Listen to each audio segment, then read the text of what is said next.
이번 시간에는요, 헤비거스트의 발달 과업 이론 볼 거예요. 발달 과업. 과업이라면 해야 될 일이죠. 그러니까 헤비거스트의 발달 과업 이론. 헤비거스트는 발달하는데 전생에 걸쳐서 발달 과업이라는 거, 해야 될 숙제, 과제를 갖다가 정확하게 제시하고 있어요. 이런 일들을 해야만 한다. 발달 단계에서. 그런데 이 헤비거스트의 발달 단계 이론은 지난 차시에 우리가 콜버그의 도덕성 발달 이론 할 때는 콜버그는 누구 이론을 토대로 해서 설명했어요? 그렇죠. 피아제의 인지발달 이론에 근거해서 인지발달 단계, 그러니까 인지발달과 도덕성 발달이 굉장히 상관이 있다고 설명을 하고 있었습니다. 그런데 헤비거스트는 누구의 이론을 토대로 했냐면 에릭슨의 이론이에요. 에릭슨은 우리가 청소년 상담사, 그러니까 청소년 하면 아무래도 자아 정체감 굉장히 중요하잖아요. 그래서 에릭슨의 이론이 굉장히 중요하고, 에릭슨의 자아 정체감 이론, 자아 발달 이론, 심리 사회성 발달 이론. 그래서 에릭슨은 심리 사회성 발달 이론, 이것은 에릭슨의 심리 사회성 발달 이론은 또 누구한테 영향을 주었죠? 심리사회성 발달 이론은 또 누구한테 영향을 주었죠? 마샤의 정체감 상태, 정체감 혼미냐, 정체감 유실이냐, 유해냐, 성취냐, 이런 것 등이 중요하다라고 말씀드린 거 생각나시죠? 네, 그래서 이 에릭슨의 심리사회성 발달 이론에 근거해서 전생에 걸쳐서 해야 될 발달 과업을 제시하고 있습니다. 그러니까 우리 성인이잖아요. 그러니까는 영유아기 때부터 성인기까지 발달 과업이 있다는 거예요. 노년기가 되면 또 노년기에 해야 될 일이 있다라고 제시하는 것이 헤비거스트의 발달 과업 이론이에요.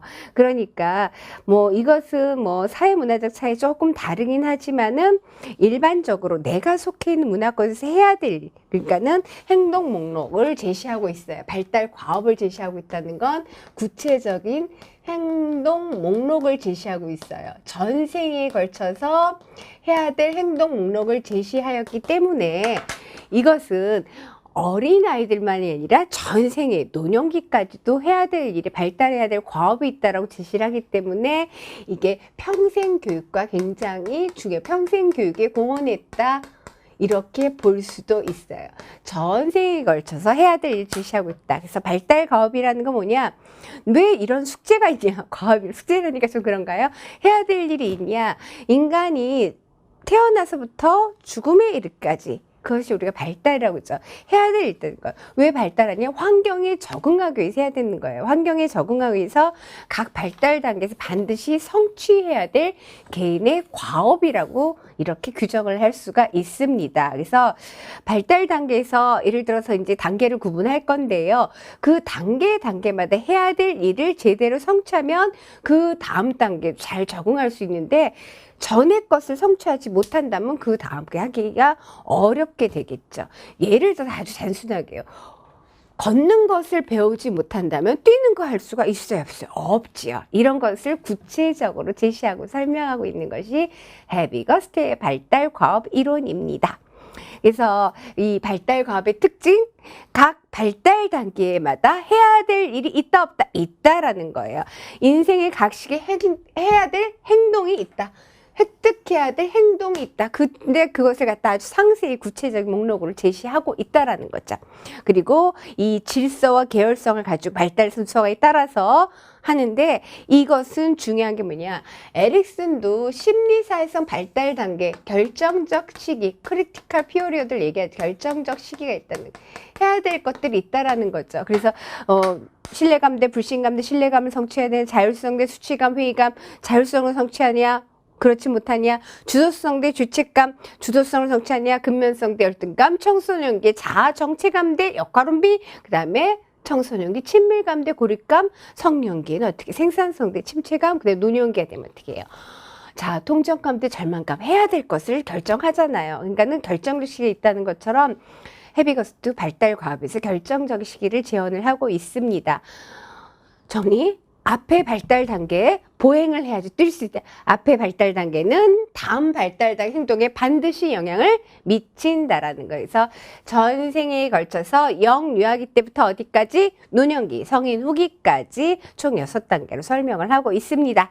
일단 영유아기, 이제 우리가 되짚어서 어린 시절에 애들을 관찰하거나 나의 경험이 생각나지는 않겠지만 일단 첫 번째는 영유아기. 영유아기 태어나면은 뭐 해야 될까요? 태어나서 영유아기, 유아기까지니까 0에서 6세 이렇게 이런 일들을 해야 된다라고 구체적으로 제시를 하고 있는데요. 자, 걷는 거 배워야죠? 그 다음에 어떻게 해요?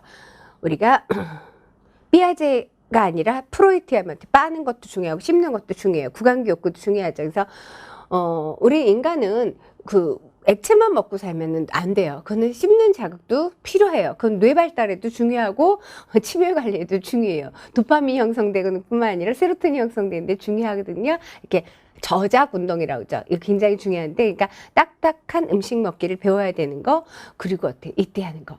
우리가 사회인으로서 살면 언어, 말을 배워야 되는 거, 말을 배운다든가 아니면 이게 굉장히 프로이트하고 에릭슨 중요하게 있는 배설 통제, 배변 훈련 배우자 배설 통제를 배워야 된다라는 거.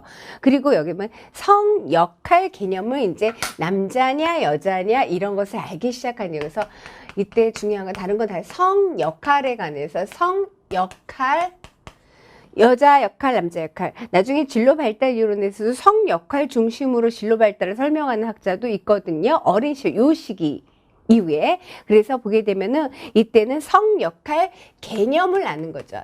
여자는 어떤 일을 하고 남자는 어떤 일을 할까 이런 것을 알아야 된다라고 했죠. 생리적 안정을 유지하는 걸 배운다든가 분명히 사회적 자연환경의 단순 개념을 형성한다는 산이고 물이고 이런 것 등을 아는 것, 단순 개념을 아는 거죠. 그리고 정서적 관계.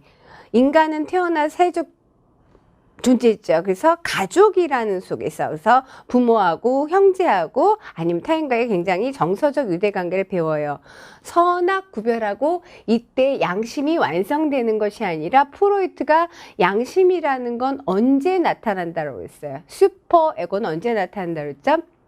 구강기, 항문기, 남근기, 만오세라고 있어요. 그래서 이때 양심이 나타나기 양심이 발현되기 시작하고 양심이 발달하기 시작하는 거예요. 양심이라는 건 완성되는 건 아니고 다른 것들은 별로 뭐 어려울 게 없어요. 근데 성 역할에 관해서 보게 되면 성 역할을 완전히 하는 것이 아니라 성 역할 개념을 학습해야 된다라는 것이 영유아의 발달 과업 중에서 성에 관한 거예요. 그 다음에 영유아기가 지났으니 어디 학교 갔죠? 아동기, 학령기, 아동기.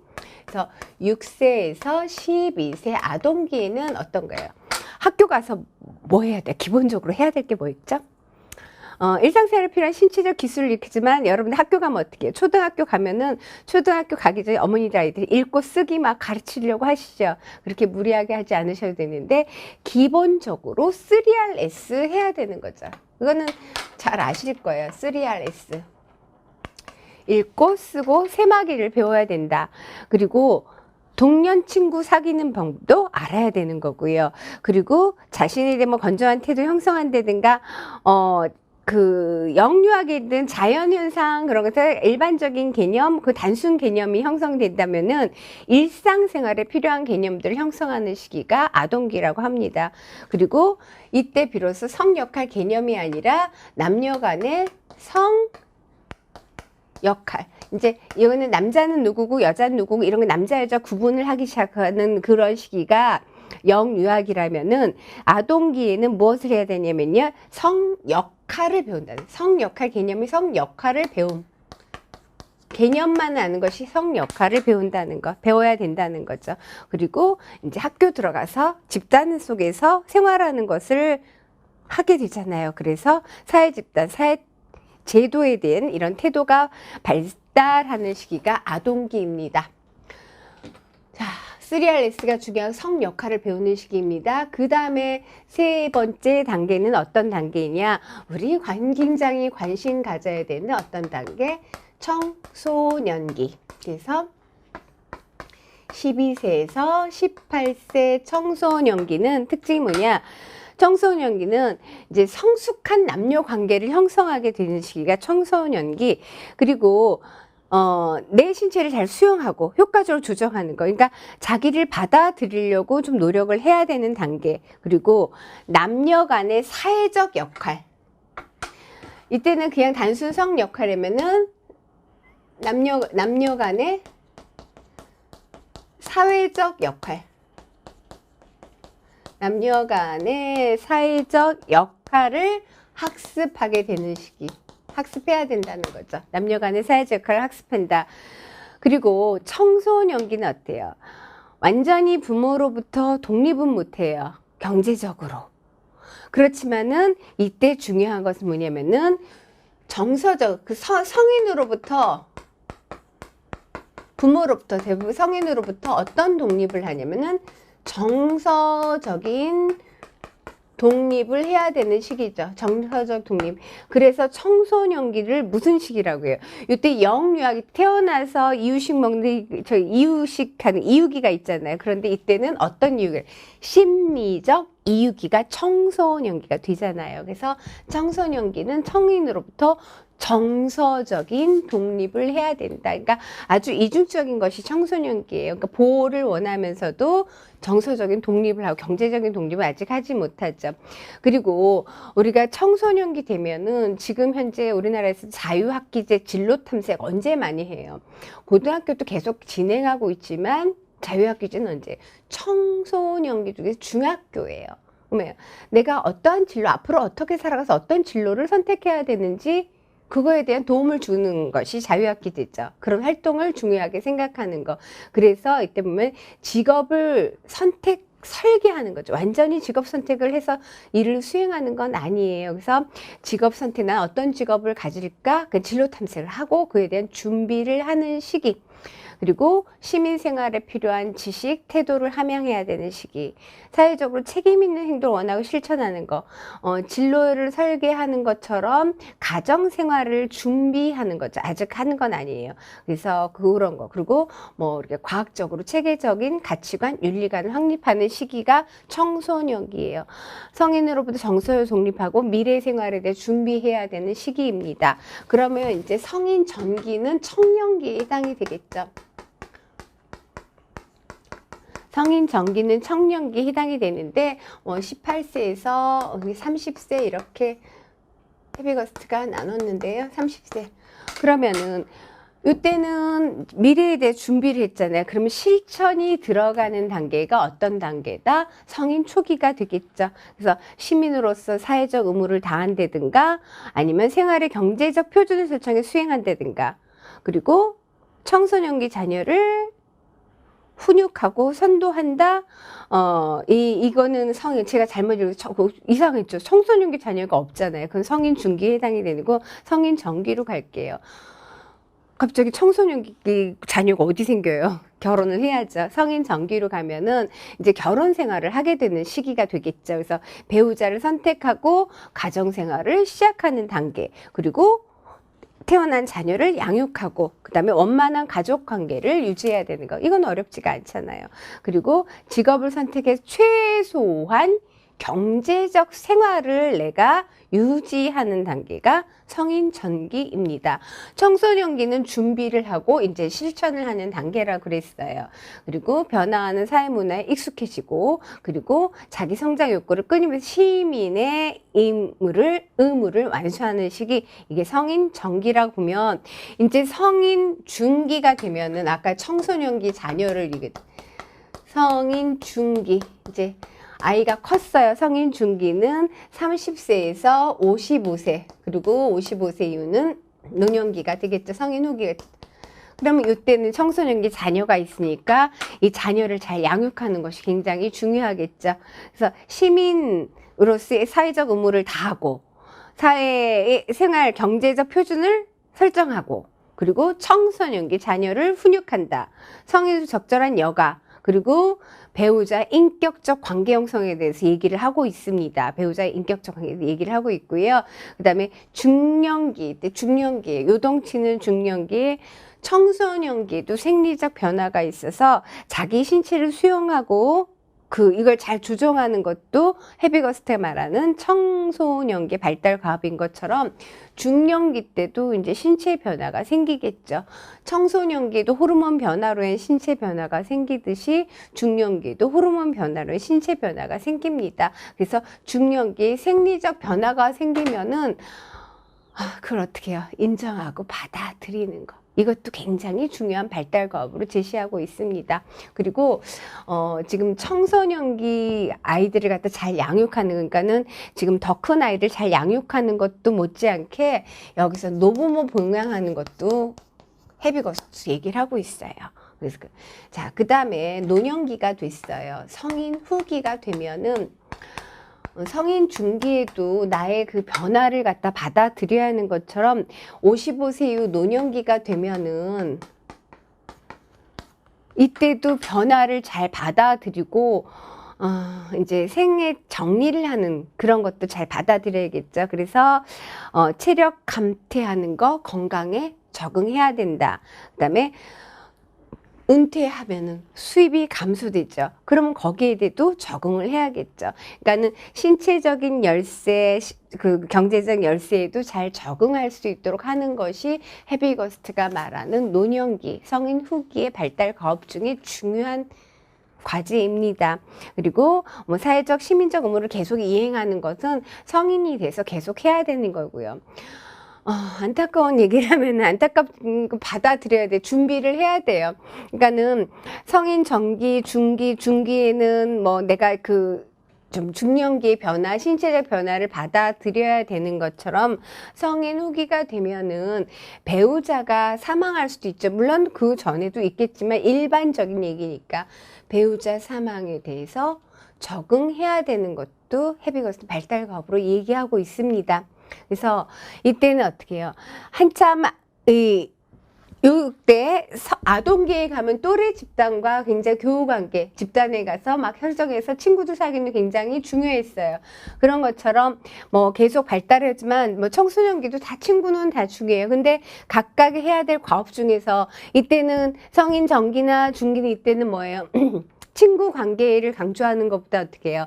자녀라든가 내 미래를 준비하는 거에 강조가 되었다면은 성인 후기가 되면 어떻게 해요? 이제 배우자도 떠나고 다시 어떻게 해요? 친구가 굉장히 중요한 시기죠. 그래서 동년배와 친밀한 유대관계, 친구관계 굉장히 중요하다 강조하고 있습니다. 그리고 내가 되돌아보는 거죠. 인생의 종말을 어떻게 보낼 것인가.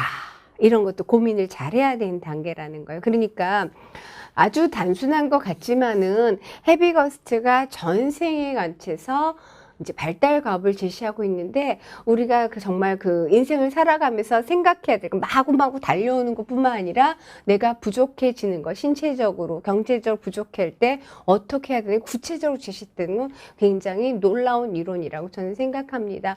특히 저도 노년기 성인 후기가 되어가는데 여기서 어떻게 준비할 것이 나한테는 안 올 거야라고 생각하는 건 청소년기 같은 생각이죠. 청소년기에 보면은 나중에 한 번 더 정리가 되겠지만 엘킨드가 말하는 자아중심성 생길 개인적 우화라는 게 있어요.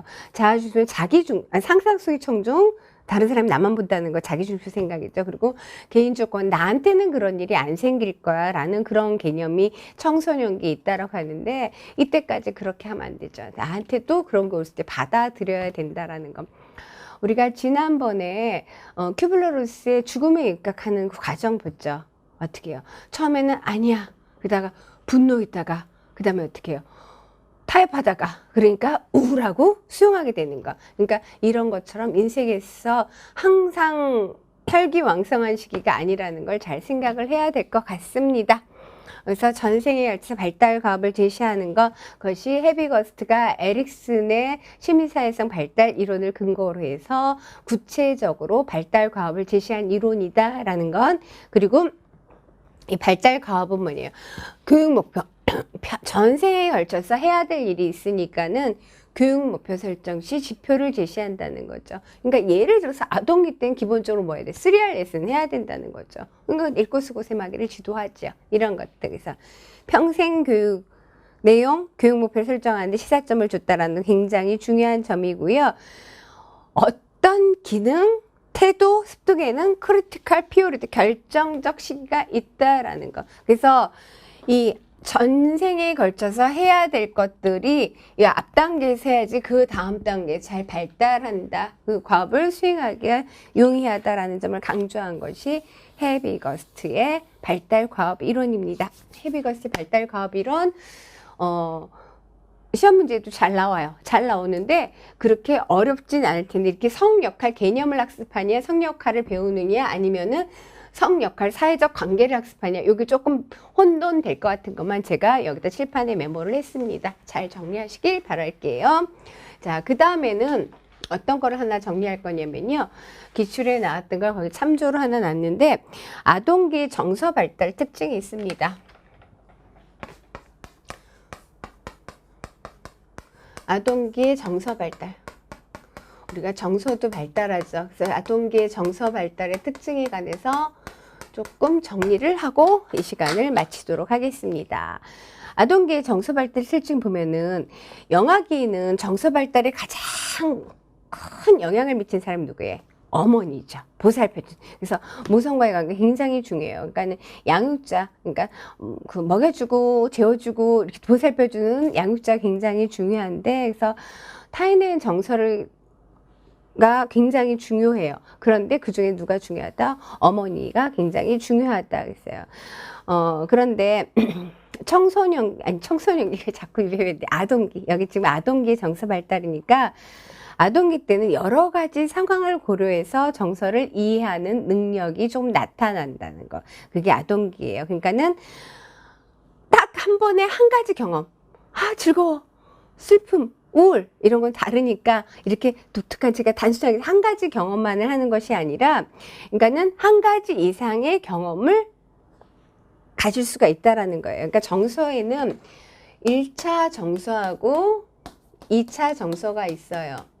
1차 정서는 선천적으로 타고난 생특적인 정서라면 이것은 사회관계 속에 생기는 것이 2차 정서인데 여러 가지 정서 중에 딱 한 가지 경험만 하는 것이 아니라 여러 가지 경험을 한꺼번에 할 수 있다. 한 가지 이상의 경험을 할 수 있다 했어요.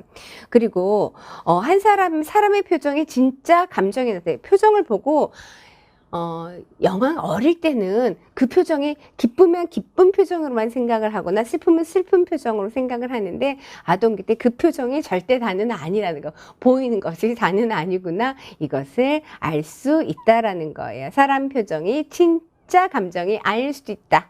그것을 이해한다는 것. 그리고 조망 능력이 발달한다는 거죠. 그래서 전체적 상황에 대한 그 관계 수용, 조망 능력이 발달해서 공감이 조금 더 발달해진다라는 것. 정서 그 표현이 발달하는 것을 보면 제가 선천적 1차 정서, 기쁨, 분노, 놀람, 슬픔, 우울 이런 것 등이 나타나는데 점차 분화돼서는 어떻게 2차 정서가 좀 더 수치심, 죄책감, 좌절감, 아니면 잘했어, 자부심, 이런 건 2차 정서라는 거예요. 2차 정서가 조금 더 이렇게 점점 분화돼서 2차 정서가 나타난다. 그러니까 정서의 종류가 증가한다라는 것. 그리고 부정적인 감정이 있어요. 막 분노가 일으켜져요. 수치심이 있어요. 예를 들어. 뭐 수치심, 분노 이런 것들 부정적 정서죠. 그러니까 정서에는 긍정적 정서와 부정적 정서가 있는데 이 부정적 정서를 내가 이제 표현하는 방식을 함부로가 아니라 사회적으로 인정된 용납하는 관계 안에서 이걸 표현할 수 있게 된다라는 것입니다. 그리고 때로는 부정적 정서는 내가 용납할 수 있는 건 뭐냐면은 내가 분노가 일단 마구 폭력을 휘둘러서 안 되죠. 그것이 아니라 분노를 표현하는 거, 적절한 분노를 표출하는 방식도 굉장히 중요해요. 근데 사회적으로 인정되는 방식, 표현하는 방법을 배운다면 긍정적 정서는 아주 과장하기도 한다라는 것이 아동기라고 합니다. 그래서 2차 정서 발달이 나타난다는 건 아주 복잡한 인지 능력이 요구돼서 2차 정서가 발달한다는 거니까 2차 정서는 인지 능력과 관계됐다. 인지 능력. 예를 들어서 왜 인지 능력 관계되냐면요. 잘못한 거에 대해 죄책감. 그러니까 도덕성을 위반했어. 죄책감. 인지 발달이 안 돼 있으면 뭐, 너 죄책감이 뭐예요? 그런 거 왜 생겨요? 이렇게 돼. 그래서 수치심도 뭐, 내가 자 그거 생각이 없다라는 거예요. 그래서 인지 능력과 2차 정서는 밀접하다고 볼 수가 있어요. 그리고 정서 능력이 조절하는 것도 한번 정리를 해보면요. 초등학교 입학 후 어릴 때는 조절을 하는 거 거의 잘 못한다는 거예요. 입학한 후부터 사회적 관계 속에서 자기 조절 능력이 조금 자기 조절. 자기 조절은 정서, 인지도 통제할 수도 있고 정서적인 조절을 얘기하게 되는데 이것이 급격하게 발달합니다. 그래서 10살 정도 되면 초등학교 한 3학년 이 정도 되게 되면은 정서를 조정하는 어떤 그 정적인 개념, 기법 이런 것들이 잘 생겨나서 잘 지킨다는 거죠. 그래서 통제할 수 있는 상황, 통제할 수 없는 상황. 그러니까 통제할 수 있는 상황은 어떻게 할까요? 문제 해결, 사회적 지지를 구해서 이걸 해결하려고 하는 거고, 내가 이걸 통제할 수 없는 상황이 되면은 스스로 이걸 갖다가 다른 생각을 한다는 거죠. 지금 이 상황이 나한테 안 좋은 것이 아니야. 내가 수치심을 느껴야 될 상황이 아니야. 내가 그렇게 죄책감을 느껴야 될 상황이 잘못한 게 아니야. 그래서 내가 이것을 스스로 문제를 해결할 수 없고 통제할 수 없다면 어떻게 해요? 이걸 재정의하거나 아니면은 기분 전환하는 다른 것에 몰입해서 내 기분을 전환하는 방식으로 여러분들도 그렇게 많이 하실 거예요. 내가 이걸 통제할 수 없다라면은 먹어서 기분을 전환한다거나 이런 것도 어떻게 해요? 조금 기분을 조절하는 그런 그 행위라고 볼 수가 있습니다. 좀 학년이 증가하면 조금 느닷없이 나타나는 스트레스 부분도 조금 잘 다루어지긴 한답니다. 그런데 말입니다. 학교에 들어가면 자기조절 능력, 정서조절 능력이 생기는데 다시 이것이 사춘기가 되면 청소년기가 되면 어떨까요? 청소년기가 되면은 이것이 더 떨어지게 되는 거죠. 마구마구 요동치니까 이것은 착각하지 않으시길 바랍니다. 왜 그런지 아시겠죠? 편도체가 지나치게 활성화되기 때문에 청소년, 요동치는 청소년기죠. 그래서 이 시간에는 헤비거스트의 발달 과학 전생에 걸쳐서 해야 될 일과 아동기의 정서 발달의 특징에 관해서 한번 정리를 해봤습니다. 다음 시간에는 진로 발달 이론에 대해서 같이 공부를 해보도록 하겠습니다. 고생하셨습니다. 감사합니다.